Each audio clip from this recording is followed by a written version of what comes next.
Hey guys, welcome to the next tutorial of ethical hacking and penetration testing via Kali Linux. So yeah, before I proceed, I'll just go ahead and close this Windows stuff. Okay, so I'll just come back over here. So in the previous tutorial, I taught you where our shadow file is. So I'll just go ahead and show that to you once more. Over here in the file system, you can go in the etc and just type shadow, and this is where our passwords are stored. And this is the one which is converted into the MD5 hash file. And everything is converted in fact, but we will only be interested in this one. Perfect. I'll just go ahead and close this. So in this tutorial I'll be grabbing the hashes of our own Kali Linux, which is quite secure, but still, no matter how much secure it is, it will still be it can still be cracked. There's a famous quote for that that's called as security to obscurity, and that's very famous. So you can just go ahead and search that, and you'll come to know exactly what I mean over here right now. So you can see the shadow file over here with the hashes below.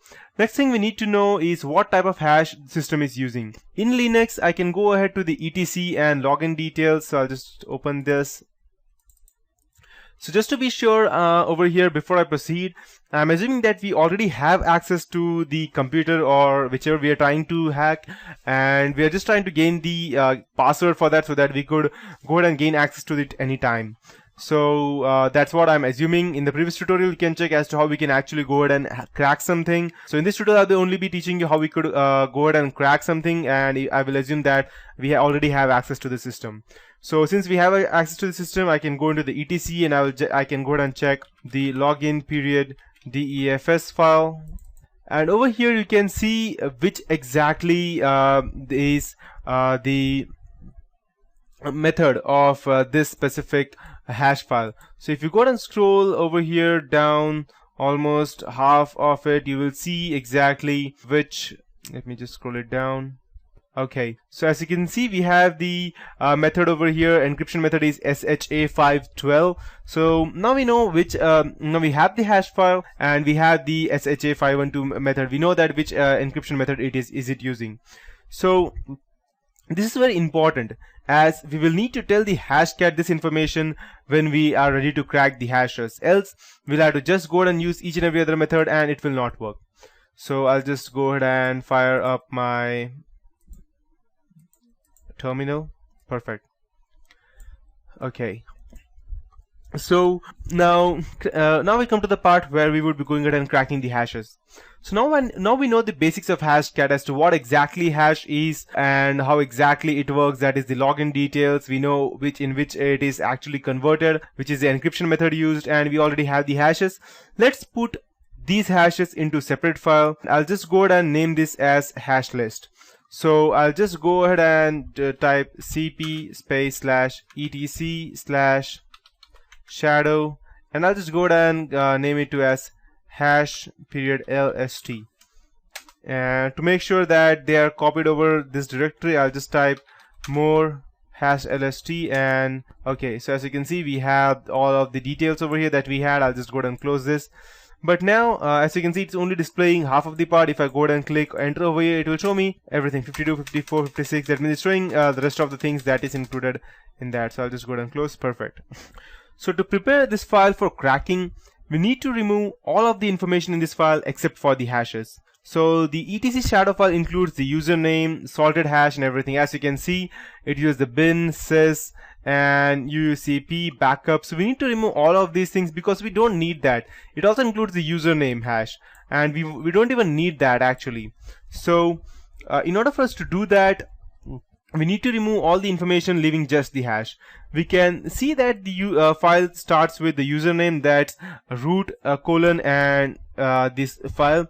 So open this file in your favorite text editor. It can be Leafpad, Vim, or Vi. I'll be using gedit, and I'll be using hash period lst, and I'll hit enter. And when it opens over here, I will be going ahead and deleting everything. So now just go to the end of the line and remove the information after the hash that starts with the colon. So I'll just go ahead and delete all of these things and this username as well. Perfect. So yeah, now we have a file with just the hashes and nothing else. So yeah, perfect. So in the final step, we can now start cracking the hashes. So I'll just go ahead and let me just edit it over here. And yes, we also need to go ahead and remove all of these things. Perfect. Okay, let me check. I believe this is something different. Okay, never mind. I'll just save this and I'll try to crack. If I'm unable to, then I'll just go ahead and delete this and this as well. Never mind. Let's go down and I'll just save it, and perfect. I'll close it. Perfect. So now hashcat, through hashcat we will go ahead and use a command through which I can go ahead and crack that. So I'll just type hashcat, and if you are unable to go ahead and crack something, don't be frustrated or disappointed, because that happens a lot of times. It just takes practice and experience to go ahead and use the perfect characters to go ahead and crack that. So this is the specific cracked period txt, and remove /st. I'll just go ahead and move it over here so that it will be clear for you to see. st, and I'll type /user share SQL map. Okay, perfect. txt / word list period txt. Perfect.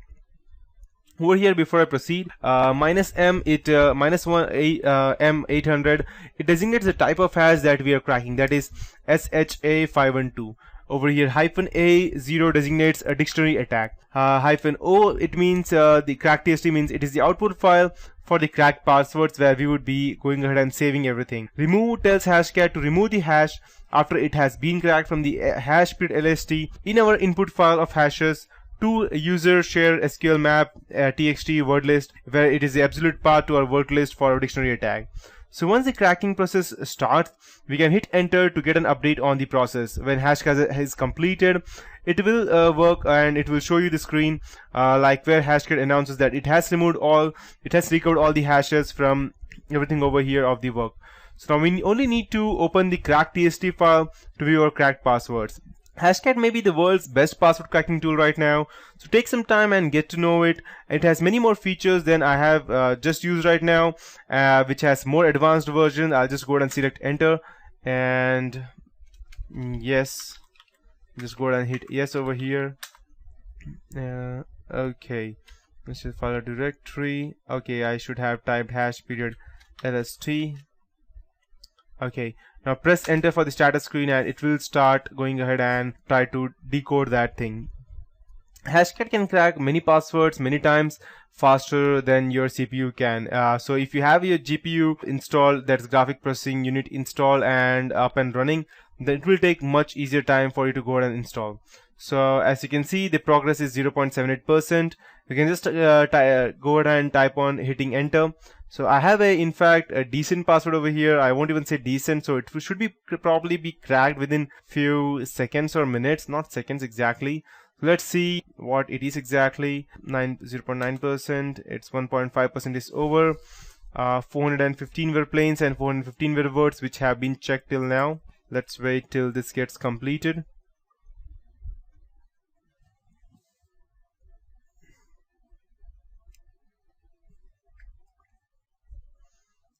It's 2% right now.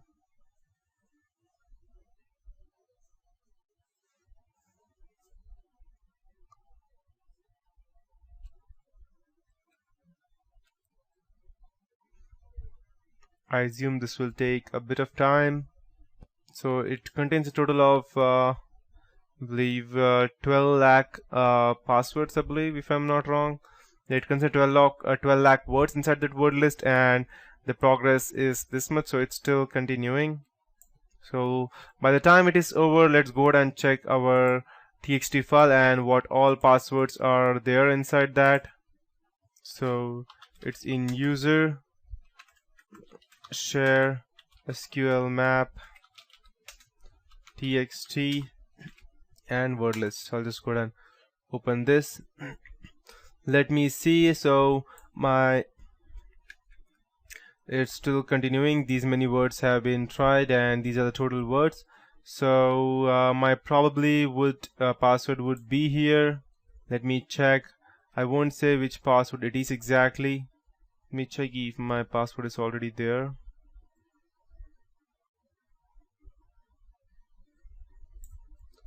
Okay, and let this continue.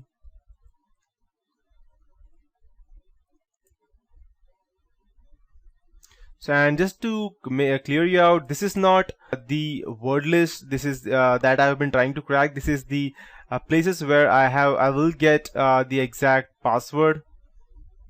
So let me check. A B.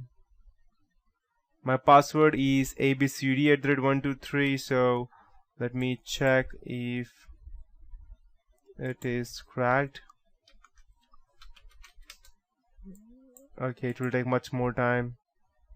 Okay, as you can see, I have it over here.